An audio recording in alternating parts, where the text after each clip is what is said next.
Halo teman-teman, selamat datang kembali di channel Nilaku. Untuk teman-teman yang baru pertama kali melihat dan menemukan channel ini, jangan lupa untuk diklik like dan subscribe, dan terus dukung channel ini agar bisa berkembang lebih baik lagi dari waktu ke waktu dan dapat secara konsisten memberikan informasi seputar budidaya ikan nila. Halo teman-teman, berbicara mengenai sistem RAS tak luput dari pembahasan teknis di bagian filtrasinya. Syarat sukses berbudidaya dengan menggunakan sistem RAS adalah dengan memiliki sistem filtrasi yang dapat bekerja dengan maksimal. Di video ini saya akan mengulas detail mengenai teknik filtrasi. Insya Allah kedepannya akan pelan-pelan saya bahas mengenai masing-masing jenis filtrasi dan kegunaannya. Untuk kesempatan kali ini, saya akan fokus ke pintu gerbang utama dari semua proses filtrasi pada sistem RAS.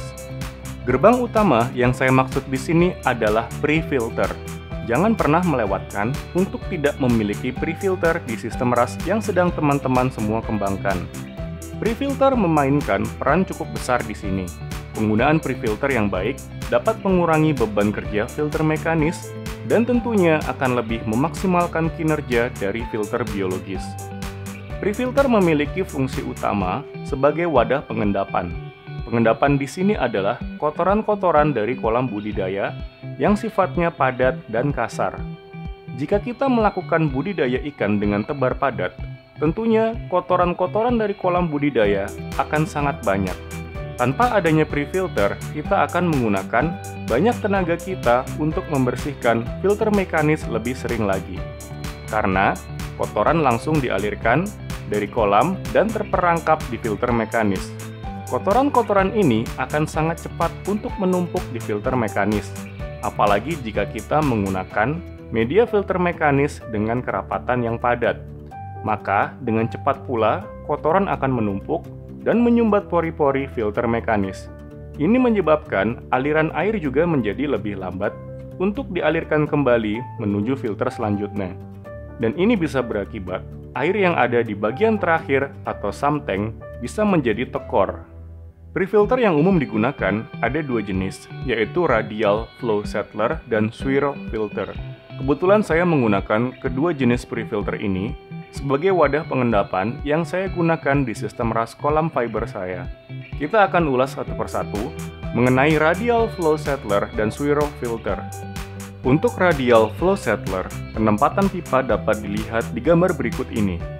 Pipa yang berfungsi untuk mengalirkan air yang masuk dari kolam diletakkan pada ketinggian kira-kira 2/3 dari tinggi wadah drum.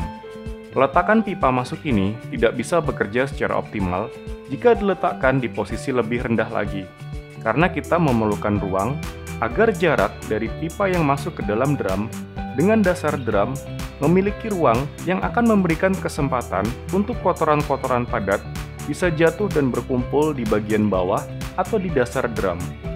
Lalu, untuk pipa keluar yang akan menuju ke lokasi filtrasi selanjutnya, letakkan posisinya sejajar dengan pipa yang mengalirkan air ke atas.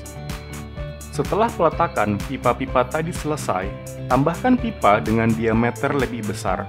Bisa dengan menggunakan pipa dengan ukuran 4 atau 5 inch yang nantinya akan diletakkan di bagian atas.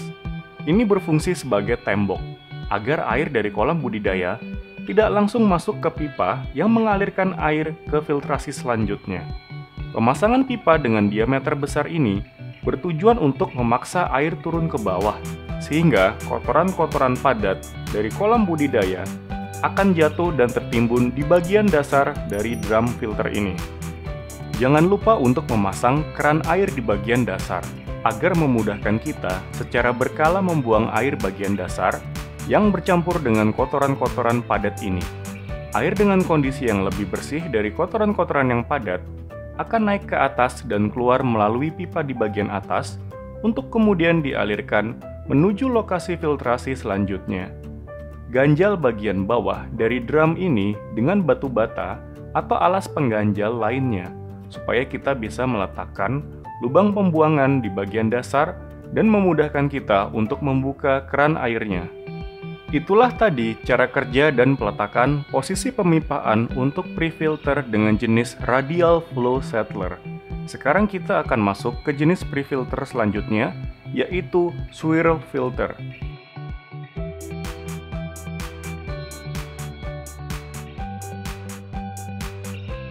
Konsep dari filter ini sama dengan radial flow settler sebelumnya, yaitu sama-sama berfungsi untuk melakukan pengendapan air dari kotoran-kotoran padat yang dialirkan dari kolam budidaya. Peletakan pemipaan untuk pre-filter jenis ini bisa dibilang lebih sederhana dibandingkan dengan radial flow settler sebelumnya. Posisi pemipaan bisa dilihat di gambar berikut ini. Untuk pipa yang mengalirkan air dari kolam budidaya diletakkan di posisi atas, tetapi harus lebih rendah dari pipa keluar yang akan mengalirkan air ke wadah filtrasi selanjutnya. Lalu pasangkan keni dengan posisi agak turun ke bawah agar mendorong air turun ke bawah dan menciptakan gerakan memutar. Yang nantinya gerakan pusaran air ini akan membantu untuk mendorong partikel padat menuju bagian bawah dan terpusat di bagian tengah. Jangan lupa juga untuk pasang keran air di bagian bawah, supaya kita bisa juga dengan mudah membuang air yang sudah berisi endapan kotoran-kotoran padat ini secara berkala. Air yang berisi endapan kotoran ini bisa digunakan sebagai pupuk untuk tanaman, atau bisa juga langsung dibuang jika tidak ada tanaman yang bisa disiramkan. Air dengan kandungan partikel yang lebih bersih atau halus akan terbawa naik ke atas, kemudian masuk menuju pipa yang akan dialirkan menuju wadah filtrasi selanjutnya. Itulah tadi fungsi dan kegunaan dari kedua jenis pre-filter. Teman-teman bisa menggunakan salah satunya, atau bisa juga untuk digunakan keduanya secara bersamaan. Di kolom fiber saya, untuk radial flow settler saya letakkan sebagai pre-filter yang pertama, dan swirl filter saya letakkan sebagai pre-filter yang kedua. Frekuensi untuk membuang air endapan melalui keran air yang sudah disediakan akan sangat bergantung dengan jumlah ikan yang kita pelihara dan juga jumlah pakan yang kita berikan setiap harinya. Semakin banyak ikan yang kita pelihara, semakin banyak pakan yang kita berikan ke ikan, maka frekuensi untuk melakukan pembuangan endapan yang ada di pre-filter ini akan menjadi lebih sering. Penerapannya di kolam fiber saya melakukan pembuangan pre-filter yang ada di kolam saya ini setiap pagi hari. Tapi di sisi lain, saya tidak perlu sering-sering melakukan pembersihan filter mekanis. Filter mekanis saya bersihkan setiap 6 minggu sekali, jadi lebih hemat waktu dan lebih hemat tenaga.